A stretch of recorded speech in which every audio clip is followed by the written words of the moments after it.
নমস্কার আমার প্রিয় শ্রোতা বন্ধুরা। এসো গল্প শোনাইতে তোমাদের সকলকে স্বাগত জানাই। আজকে তোমাদের একটি প্রেমের গল্প পড়ে শোনাবো। লিখেছেন সমরেশ মজুমদার। গল্পের নাম কুসুম, আমি জানি তুমি ভালো নেই। তাহলে শুনতে থাকো আজকের গল্প কুসুম, আমি জানি তুমি ভালো নেই।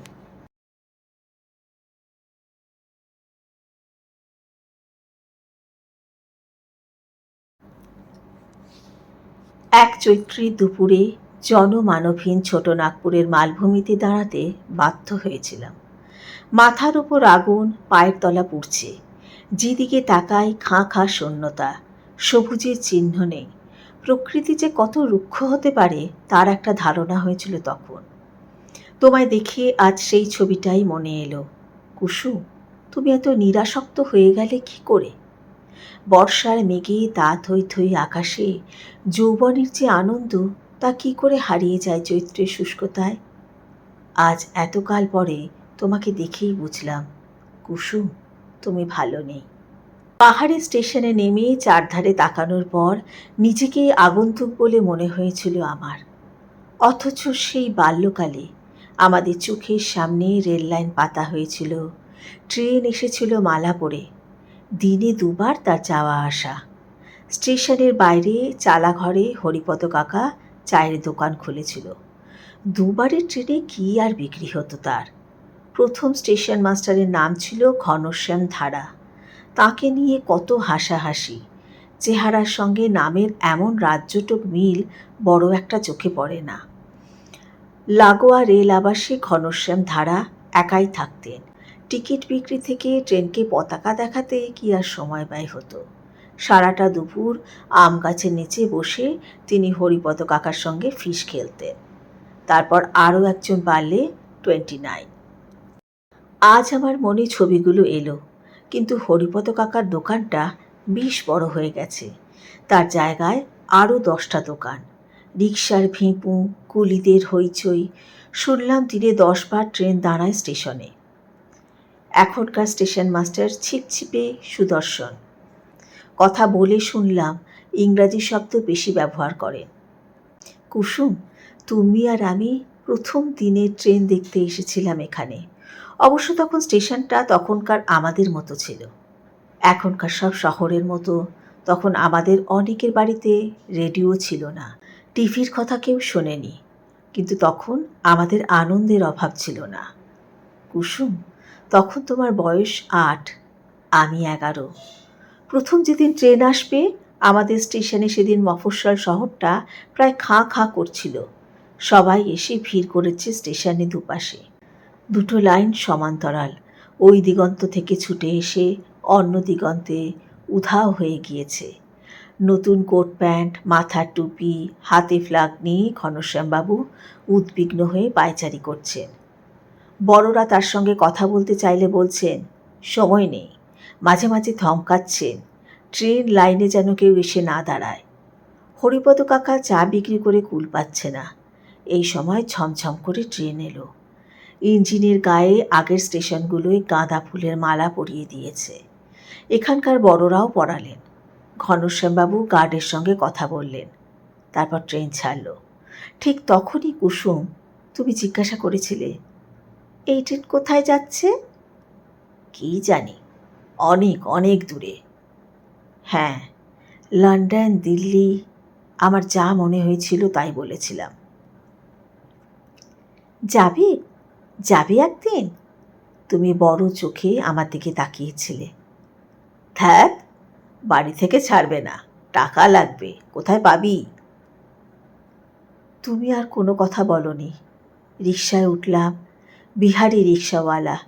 জিজ্ঞাসা করে জানলাম লোকটা কাজের ধান্দায় এখানে এসেছিল 10 বছর আগে, এসেই রিকশা চালাচ্ছে। লোকটা জিজ্ঞাসা করলো আমি কোথায় যাব। সেটা আমিও ভাবছিলাম। আমাদের বাল্যকালে এই মফস্বল শহরে কোনো হোটেল ছিল না। রামলাল আগরওয়ালা একটা ধর্মশালা বানিয়েছিলেন, কিন্তু সেখানেই অবাঙালি ব্যবসায়ীরাই উঠত। ভেবেছিলাম সেখানেই যেতে হবে। কিন্তু স্টেশন চত্বরের এত পরিবর্তনে দেখে রিকশাওয়ালাকে জিজ্ঞাসা করলাম, এখানে ভালো হোটেল হয়েছে? হ্যাঁ বাবু, 4টে ভালো হোটেল, একটা খুব ভালো হোটেল। খুব ভালোটায় নিয়ে চলো। একটু বাদেই যে শহরটাকে আমি দেখতে পেলাম তা আমার অচেনা। দারুণ দারুণ দোকান, নতুন বাড়ি, বিউটি পার্লার থেকে এটিএম, টিভি শোরুম থেকে পিৎজার দোকান, যা আছে সব আধুনিক শহরে এখানে তা পাশাপাশি সাজানো। রাস্তাগুলো অনেক চওড়া হয়েছে, যেন আলাদিনের দৈত্য এসে বদলে দিয়ে গেছে সব। আর তখনই আমার ভয় করতে লাগলো। কুসুম, তুমি আছো তো এই শহরে? খুব ভালো হোটেলের সামনে এসে অবাক হয়ে গেলাম। ইন এবং আউট লেখা দুটো গেট, মাঝখানে অনেকটা সুন্দর লন, ওপাশে ঝকঝকি 5তলা বাড়িটার ওপর লেখা আছে ডে অ্যান্ড নাইট। এত বড় বাড়ি তখন কেউ এখানে চোখে দেখেনি।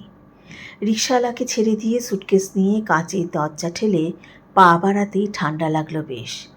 বুঝলাম ঠান্ডা মেশিন চলছে। রিসেপশনিস্ট মিষ্টি হেসে বলল, ইয়েস, প্রতিদিন থাকার জন্যে 2,500 দিতে হবে।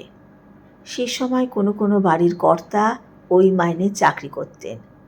লিফটে উঠলাম 3তলায়, প্লাস্টিকের কার্ড ঢুকিয়ে দরজা খুললাম। যে কোনো 4 স্টার হোটেলে এরকম ঘর দেখতে পেতাম। মনে পড়ল ছেলেবেলায় আমরা একটা হ্যারিকেনকে ঘিরে 3 ভাই বোন পড়তে বসতাম এই শহরেই। না, আমি ঠিক করলাম আর অবাক হব না। দারুণ বিছানায় জুতো শুদ্ধ শুয়ে পড়লাম। কতদিন পরে আমি এই শহরে এলাম। 40? হ্যাঁ, ঠিক 40 বছর পরে। এই বছরগুলোয় আমি অনেক লড়াই করেছি কলকাতায়, তারপর লন্ডন, নিউ ইয়র্কে ঘুরেছি নিয়মিত। এখন যাকে বলে সচ্ছল, আমি তাই। এখানে আমার কথা ছিল না আসার, মনেই ছিল না। গত সপ্তাহে বাংলাদেশিদের আমন্ত্রণে কানাডা টরন্টো শহরে গিয়েছিলাম। অনুষ্ঠানে ভিড় হয়েছিল বেশ। বক্তৃতা ছাড়াও আমাকে অনুগল্প পড়তে হয়েছিল কয়েকটা। সবাই খুশি হয়েছিল। অনুষ্ঠানের শেষে অটোগ্রাফ দিতে দিতে হাত ব্যথা। হঠাৎ চোখ তুলে দেখলাম তুমি। সঙ্গে সঙ্গে চমকে উঠলাম। 40 বছর আগের সব স্মৃতি ঝাঁপিয়ে পড়ল একসঙ্গে। একটি 22 বছরের মেয়ের মধ্যে তুমি আসো কী করে? সেই নাক, চিবুক এবং চোখ, কিন্তু কোথায় শেষবার দেখেছিলাম যখন তুমি 12 বছরের মুখটাই যেন একটু পরিণত হয়েছে 22-এ। আমাকে অবাক হতে দেখে সেই মেয়ে হাসল। কি হলো? তোমার নাম কি? ফুল। বাহ, চমৎকার। কি করো এখানে? মাস্টার্স করছি, সামনের সপ্তাহে চাকরি শুরু করব। আপনার অনেক গল্প আমার পড়া, খুব ভালো লাগে। ফুল হাসতেই আবার তোমাকে দেখলাম আমি। অনেক ধন্যবাদ। আপনি আমাকে ধন্যবাদ দিচ্ছেন কেন? আমি কত ছোট। তাছাড়া আপনি যে শহরে ছিলেন সেখানে জন্মেছি। ফুল বলল, কোন শহরে? বাহ, আপনার মনে নেই? আপনার অনেক বইতেই বারবার যে শহরটার কথা লিখেছেন, ভুলে গেছেন? ও, তাই বুঝি। কোথায়, কোন পাড়ায় তোমার বাড়ি? আমার পিসির নাম কুসুম, কুসুম কুমারী।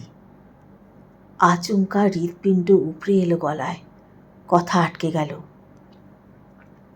জানেন, এই যে আমি এখানে পড়তে এসেছি তা শুধু পিসির জন্যে। আমরা 3 ভাই বোন। বাবার ক্ষমতা ছিল না এখানে এত দূরে পড়তে পাঠাবার। পিসি আমাকে খুব ভালোবাসে। আমার দায়িত্ব ছেলেবেলা থেকেই পিসি নিয়ে নিয়েছিল। ও, আপনার অনেক লেখায় পিসি আছে না? হয়তো।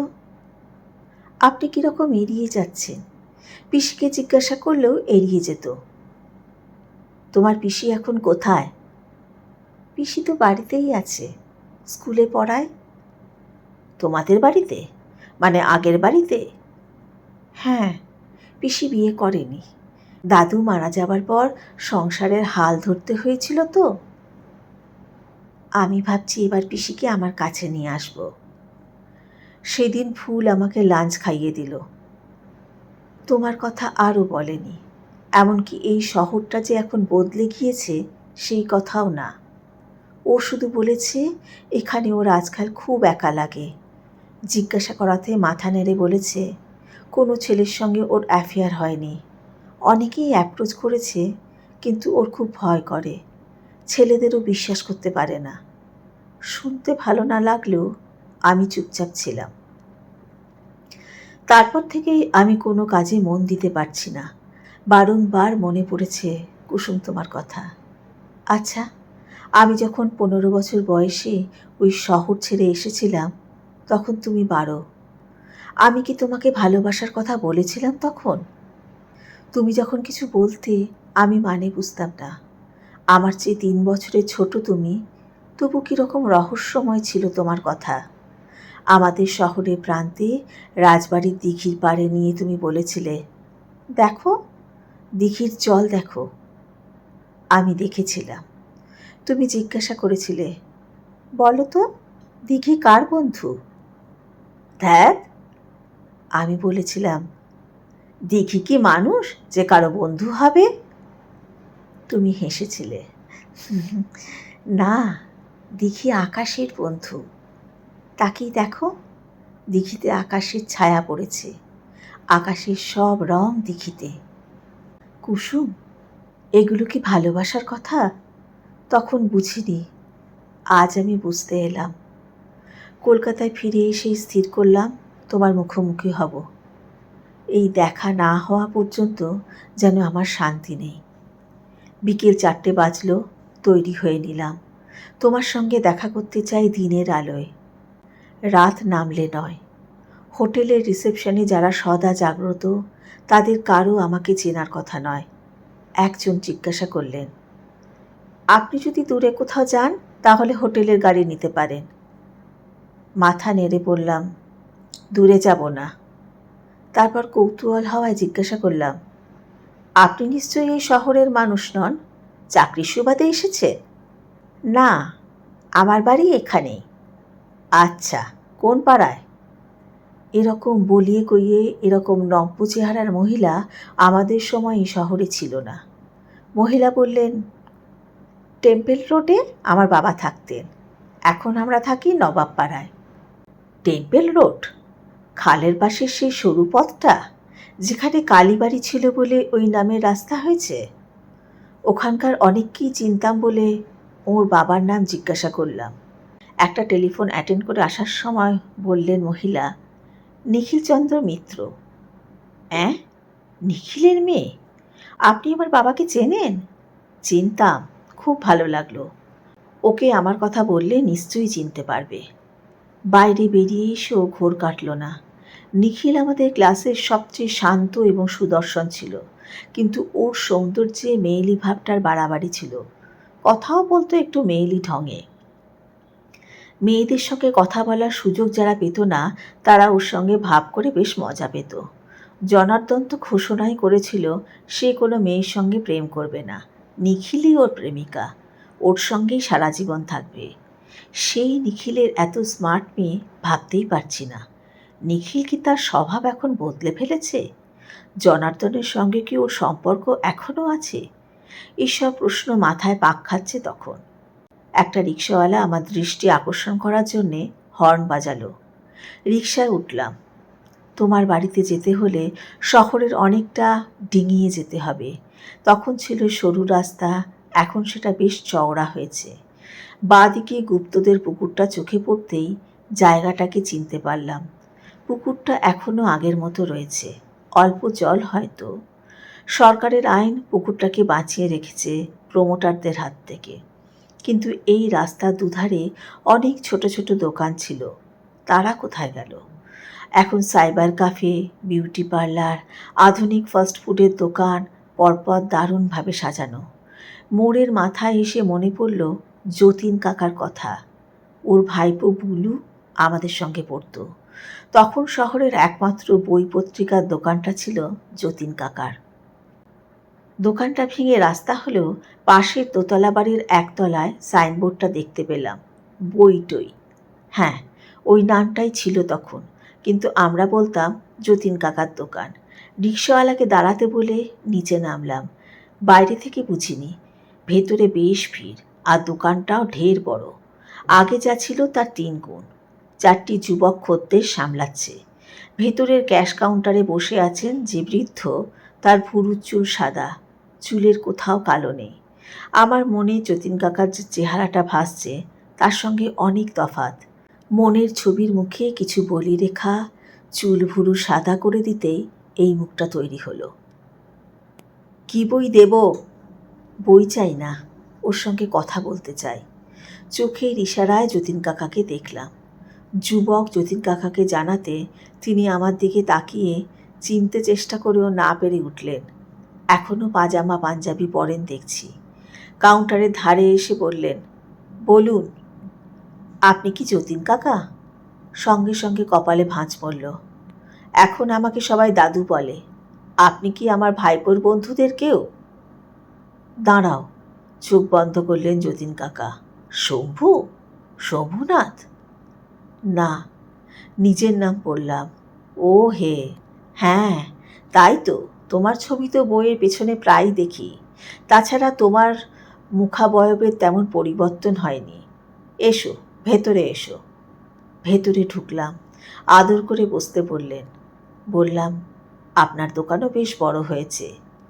তা হয়েছে, তবে সেটা স্কুল বইয়ের কল্যাণে।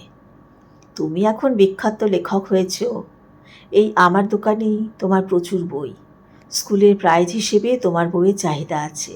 এই তো দেখো, সামনের সপ্তাহে গার্লস স্কুলের প্রাইজ ডিস্ট্রিবিউশন লিস্টে তোমার অনেক বই আছে। কথা শেষ করে একজনকে ডাকলেন। গার্লস স্কুলের কুসুম দিদিমণি যে লিস্টটা দিয়ে গেছেন ওটা আনতো। লিস্ট এলো। এটা কি তোমার হাতের লেখা? তোমার হাতের লেখাতে কি তখন এমন মুক্ত ঝরত? যতীন কাকা দেখালেন। আমার 18টা বই ওই তালিকায় রয়েছে। কিছুক্ষণ কথা বলার মধ্যেই প্রচারিত হয়ে গেল আমি কে। একজন ক্রেতা আমার বই কিনে এগিয়ে দিলেন অটোগ্রাফের জন্য।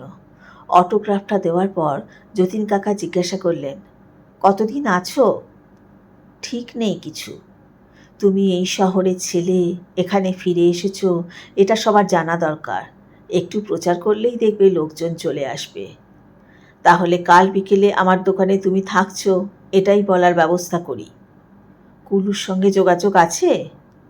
না, ও কোথায়? অস্ট্রেলিয়ায়। যোগাযোগ দূরের কথা, একটা চিঠি লেখে না। আমি উঠলাম। যতীন কাকু বারংবার বললেন কাল ওখানে যাওয়ার জন্যে। রিকশায় বসে ভাবলাম, হয়তো লোকজন আসবে, আমার বই কিনে অটোগ্রাফ নেবে, অর্থাৎ আমাকে দেখিয়ে কাল কিছু লাভ করতে চান যতীন কাকু। এখন তার ব্যবসা এমনিতেই ভালো। তবুও আমি সেই ছোট্ট দোকানটায় বসে উনি যখন সারাদিনে 3-4 জনের বেশি খদ্দের পেতেন না, তখনও ওকে অন্যরকম লাগতো আমাদের। দোকানে গেলেই বললেন, সুকুমার রায় আর অবীন্দ্রনাথ পড়ো, না পড়লে জীবনটাকে দেখার চোখ তৈরি হবে না। কুসুম, ভাবতে পারো এই শহরে যে কেউ ছিল না, বয়সে ছোট হওয়া সত্ত্বেও তুমি যা বলতে তা বুঝতে যার অনেক সময় লাগতো, তাকে অটোগ্রাফ দিতে হবে এখানেই। আমার মোটেই ইচ্ছে করছে না। ইচ্ছে করে রিক্সাওয়ালাকে বললাম টেম্পল রোড হয়ে যেতে। দেখলাম ক্যানাল বেশ চওড়া, নৌকো ভাসছে, 2-3টে ভাসমান রেস্টুরেন্টও চোখে পড়ল। টেম্পল রোড চওড়া হয়ে গেছে। নিখিলদের বাড়িটাকে ঠিক ঠাউর করতে পারলাম না। একদিকে ক্যানাল, অন্যদিকে সারি সারি নতুন দোতলা বাড়ি। একটু বেশি আস্থা রেখেছিলাম নিজের ওপর। নিখিলের মেয়ের কাছ থেকে ঠিকানা নিয়ে আসা উচিত ছিল। খোঁজাখুঁজি করলে হয়তো পাওয়া যেত নিখিলকে, কিন্তু তাতে দিনের আলো নিভে যেত। রিকশাওয়ালাকে বললাম, তোমার পাড়ায় নিয়ে যেতে। নদীর ধারে তোমাদের বাড়ি। আমার ফুলমাসি থাকতেন ঠিক তোমাদের পাশের বাড়িতে। আমরা তখন খুব ছোট। ফুলমাসির বাড়িতে গেলেই তুমি চলে আসতে। তোমার যখন 6 বছর বয়স, তখন দারুণ ক্যারাম খেলতে, পরপর 5টা গুটি গর্তে ফেলতে অনায়াসে। দেখলাম অনেক নতুন বাড়ি হয়েছে ওই পাড়ায়। তারপর বাঁধটার কাছে এলাম। বাঁধের গায়ে রাস্তা। রিকশাওয়ালা জানালো নদীকে বাঁধা হয়েছে যাতে পাড়া ভাসিয়ে দিতে না পারে। শেষ পর্যন্ত তোমাদের বাড়ি। না, টিনের চালটা নেই, একতলা সিমেন্টে সুন্দর ছিমছাম বাড়ি, বাইরে বারান্দা। পাশেই ফুলমাসিদেরটা দোতলা হয়েছে। মিশো মারা যাওয়ার পর ফুলমাসি বাড়ি বিক্রি করে চলে গেছেন কলকাতায় ছেলের কাছে। ভাড়া না মিটিয়ে রিকশাওয়ালাকে অপেক্ষা করতে বলে গেট খুলে ভেতরে ঢুকলাম। একটি কিশোর বারান্দায় এসে দাঁড়ালো। আমাকে জিজ্ঞাসা করলো, কাকে চাইছেন? একটু অস্বস্তি হলো। তোমার নাম বললে কি প্রতিক্রিয়া হবে? ছেলেবেলায় এই শহরে কোনো অবিবাহিতা মহিলার কাছে কোনো পুরুষ আসতো না, নাম করা দূরের কথা। হেসে জিজ্ঞাসা করলাম, তোমার নাম কি? অনুপম। বাহ, খুব সুন্দর নাম। কে দিয়েছে? পিসিমণি। তাই বলো। তিনি আছেন? আছেন। আপনি কি পিসিমণিকে চাইছেন? থম ধরল বুকে। কুসুম, আমরা কি কেউ কাউকে কখনো দেখেছি? ওর সঙ্গে দেখা করতে এলাম। এখন তো দেখা পাবেন না। কেন? বিকেল হলেই পিসিমণির মন খারাপ হয়ে যায়, কারোর সঙ্গে কথা বলে না, বিছানায় শুয়ে গীতবিতান পড়ে চুপচাপ। কিশোরের কথার মধ্যেই একজন মধ্যবয়সী মহিলা দরজায় এলেন। আপনি কোত্থেকে এসেছেন? আমি নাম বললাম।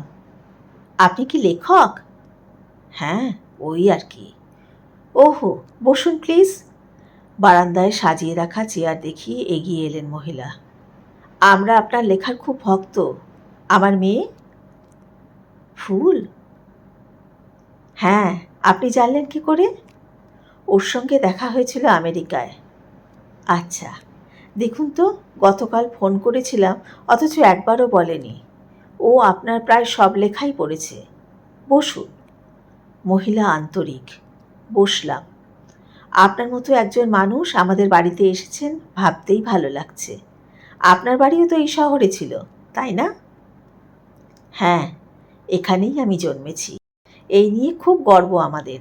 যখনই এই শহরের কথা লেখেন তখন সবাই খোঁজে, পরিচিত কে আপনার লেখায় এলো। আপনি বসুন, দিদিকে ডেকে দিচ্ছি। যদিও ব্যস্ত থাকে তাহলে বিরক্ত করার দরকার নেই। মহিলা হাসলেন। দিদি স্কুল থেকে ফিরে একটু আরাম করে বলেই ওদের বোঝানো হয়েছে মন খারাপ, তাই কথা বলবে না। নইলে এত বকবক করে মাথা ধরিয়ে দেয়। আপনি চাই চিনি দুধ খান? ওই, হ্যাঁ, আমি নর্মাল চা খাই। মহিলা ভেতরে চলে গেলে অনুপম জিজ্ঞাসা করল, আপনি দিদিকে কীরকম দেখলেন? মোটা না রোগা? কোনোটাই নয়, খুব সুন্দর। এই সময় ভেতর থেকে তার মায়ের গলা ভেসে আসতেই সে বলল, চলি। বারান্দায় বেতের চেয়ারে বসে দেখলাম বাঁধের উপর ধীরে ধীরে সন্ধ্যা নামছে। এখানে বসলে আর নদী দেখা যায় না। এই সময় তুমি এলে, এসে দরজায় দাঁড়ালে। পরনে অফ হোয়াইট শাড়ি, চুল হাত খোপায় জড়ানো, চোখে চশমা। না, একটুও ভারী হয়নি শরীর, তেমন রোগাও নয়। ঈষৎ হাসলে, এগিয়ে এলে কাছে। হঠাৎ? এই ঠয়ের উচ্চারণ তুমি ঠিক ঠয়ের মতোই করতে। সুচিত্রা মিত্র যেমন গান গাইবার সময় করেন, কখনোই ঠ ট হয় না। উঠে দাঁড়িয়েছিলাম, চলে এলাম। বসো। এমন গলায় সে বলল যেন কাল বিকেলেও আমাদের দেখা হয়েছিল। বসলাম। তুমি বললে, শুনলাম আমেরিকায় গিয়ে ফুলের দেখা পেয়েছিলে। হ্যাঁ, অনেক ফুল, তবে টিউলিপটা ওই সময় ফোটেনি। তাই? তুমি তাকালে? হ্যাঁ। ও নিজেই আলাপ করল।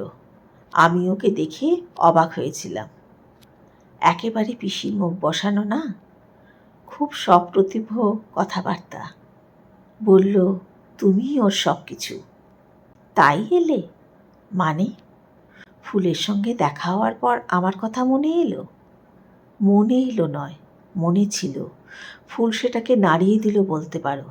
ফুল বলল, আপনার সব লেখায় পিসি আছে না? বলল? হ্যাঁ, তা থেকে প্রমাণিত হয় মনে ছিলই। প্রমাণ তো কেউ চায়নি। তবে হ্যাঁ, তুমি এই কয় বছরে আমাকে কেবলই অস্বস্তিতে ফেলে গেছ। আমি কি তেমন অন্যায় করেছি? অস্বস্তিতে ফেলেছি? কী রকম? এই শহরের যে কোনো নারী চরিত্র তোমার গল্প উপন্যাসে এলেই সবাই মনে করে সেটা নাকি আমি। আমার কথা বলার ধরন নাকি তাদের মধ্যেও। স্কুলের অন্য শিক্ষিকারা রঙ্গ করে বলেন, তোমার উচিত ভদ্রলোকের কাছে লেখার অর্ধেক টাকা ডিমান্ড করা, মেয়ে চরিত্র হলেই তার মধ্যে তোমাকে মিশিয়ে দিচ্ছেন। গম্ভীর হয়ে গেল কুসুম। আমি আমি যত সামান্যই হই, আমি আমি কারো মধ্যে যেতে চাই না। আমাকে কেন আমার মতো একা থাকতে দেওয়া হচ্ছে না তা বুঝতে পারছি না। আমি তোমার মুখের দিকে তাকাতেই তুমি মুখ ফেরালে, যেন যা বলার বলা হয়ে গেছে, আর এ নিয়ে কথা বাড়াতে চাও না। এই সময় সেই মহিলা চা নিয়ে এলেন, সঙ্গে কিছু খাবার। কুসুম বলল, ওর নাম দীপা, দীপাবলি, আমার ভাইয়ের বউ। মহিলা বললেন, আমি কিন্তু আপনার দীপাবলির নামের যোগ্য নই। কুসুম বলল, ওই এক কথা, দীপাবলি একটা বানানো চরিত্র। তুমি বানানো হবে কেন? তুমি তোমার মতো। বানানো বললেই হলো? তাহলে সবাই দীপাবলির প্রশংসা করে কেন? মহিলা বললেন, ওটাই লেখকের কৃতিত্ব। যারা প্রশংসা করে তাদের জীবনটা ওই রকম হলেই বুঝতে পারত। কাজের অছিলায় মহিলা ভেতরে চলে গেলেন, এবং তখনই আমি জিজ্ঞাসা করলাম, কুসুম, তুমি কেমন আছো? সে চোখ ঘোরালো, চশমা খুলে আঁচলে মুছল। কেমন দেখছো? বললাম, তুমি ভালো নেই। এই ভঙ্গিতে তুমি কথা বলতে না। তুমি যখন আমার কথা বলতে শুনেছ, তারপর 40টা বছর চলে গিয়েছে। একমাত্র আকাশ ছাড়া এত বছরে সব কিছু বদলে যেতে পারে। আমি আকাশ নই, পরিবর্তন তাই স্বাভাবিক। পরিবর্তিত হওয়া মানে খারাপ থাকা নয়। কুসুম বলল, কথাগুলো সে বলছিল বটে, কিন্তু মনে মনে জানলাম সে ভালো নেই। কুসুম জিজ্ঞাসা করল, তুমি কেমন আছো? জিজ্ঞাসা করব না। কেন? ভালো না থাকলে কেউ এত লেখা লিখতে পারে না। এটা তো একটা অভ্যেস। লোকে যে অভ্যেসে চাকরি করে। হয়তো, কি জানি। তারপর তাকালো সে আমার দিকে। কেন এলে? কোথায়? এই শহরে? হ্যাঁ। এখানে তো তোমার কোনো কাজ নেই। আমি কোনো প্রয়োজনে আসিনি, এসেছি টানে। এসে দেখলাম শহরটা একদম বদলে গিয়েছে। যে হোটেলে উঠেছি সেই সময় এমন হোটেল এখানে কল্পনাও করতে পারতাম না। যতীন কাকার বইয়ের দোকানটাও বদলে গেছে। ফিরে গিয়ে যে লেখায় লিখব, আমার ছেলেবেলার শহরটা ছবি আর আসবে না। কোন হোটেলে উঠেছ? বললাম। সে বলল, বাহ বাহ, খুব দামি হোটেল। এই শহরে এসে কোনো হোটেলে উঠব তাই ভাবতে পারিনি আগে। ওঠার পর মনে হয়েছে ঠিক করেছি। হাজার হোক, হোটেলের ঘরগুলো পৃথিবীর সব দেশেই মোটামুটি একই চেহারার। অনাত্মীয় বলে মনে হয় না। চা শেষ করলাম। মনে হওয়াতে প্রশ্ন করলাম, তোমার ভাই? ও বড় ছেলেকে নিয়ে কলকাতায় গিয়েছে। তাহলে আজ উঠি। কদিন থাকছ? থাকার তো আর কারণ নেই, কালই ফিরে যাব। ফিরে যাবে? হাসল সে। যাও। উঠে দাঁড়াতেই মহিলা এবং কিশোর চলে এলেন। মহিলা বললেন, কাল ছুটির দিন, দুপুরে এখানেই খাবেন। কুসুম বলল, উনি কাল সকালেই চলে যাচ্ছে। সে কি, কবে এসেছেন? বোধ হয় আজকে, তাই তো? কুসুম আমার দিকে তাকালো। মাথা নেড়ে হ্যাঁ বললাম। আহা, আর একটা দিন থেকে যান না, পরিচিত সবার সঙ্গে দেখা হয়েছে।